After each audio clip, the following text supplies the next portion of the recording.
ঐক্যমত্য কমিশনে আলোচনা অসমাপ্ত রেখেই রাজপথে জামায়াতসহ বেশ কয়েকটি ইসলামী দল। বৃহস্পতিবার বিকেলে সমাবেশের নির্ধারিত সময়ের আগেই বাইতুল মোকাররমের দক্ষিণ গেট কানায় কানায় পূর্ণ হয়ে যায় জামায়াত নেতাকর্মীদের ভিড়ে। জুলাই সনদের আইনি ভিত্তি ও পিআর পদ্ধতিতে নির্বাচন সহ বেশ কিছু দাবিতে দলটির এই কর্মসূচি। সমাবেশ শেষে গুলিস্তান, পল্টন সহ বিভিন্ন এলাকায় মিছিল করেন তারা। জামায়াতের সেক্রেটারি জেনারেল মিয়া গোলাম পরোয়ার বলেন, নির্বাচনের আগে জুলাই সনদের আইনি ভিত্তি না দিলে বিপর্যয়ের মুখে পড়বে দেশ। একটি পক্ষের কারণে সরকার নিরপেক্ষতা হারাচ্ছে দাবি করে পিআর পদ্ধতি নিয়ে গণভোটের দাবি করেন তিনি।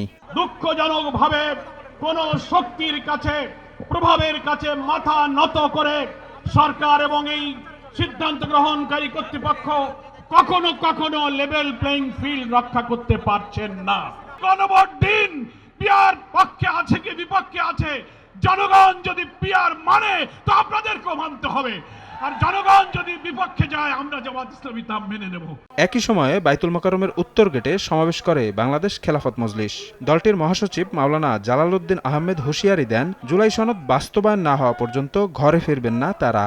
বর্তমান গভর্নমেন্টকে বলি, অবিলম্বে জুলাই সনদের আইনি ভিত্তি আপনাদেরকেই করতে হবে এবং আগামী ফেব্রুয়ারির নির্বাচন এই জুলাই সনদের ভিত্তিতেই হতে হবে।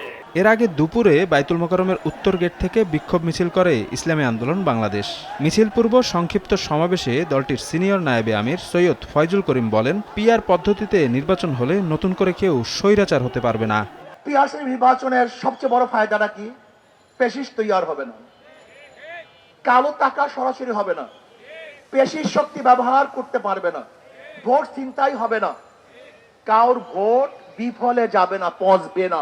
প্রায় একই ধরনের দাবিতে প্রেস ক্লাবের সামনে এবং বিজয়নগরে সমাবেশ ও বিক্ষোভ মিছিল করে খেলাফত মজলিস, খেলাফত আন্দোলন, নেজামে ইসলাম পার্টি সহ কয়েকটি সংগঠন।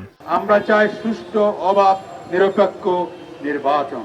শফিক মুন্সি, সময় সংবাদ, ঢাকা।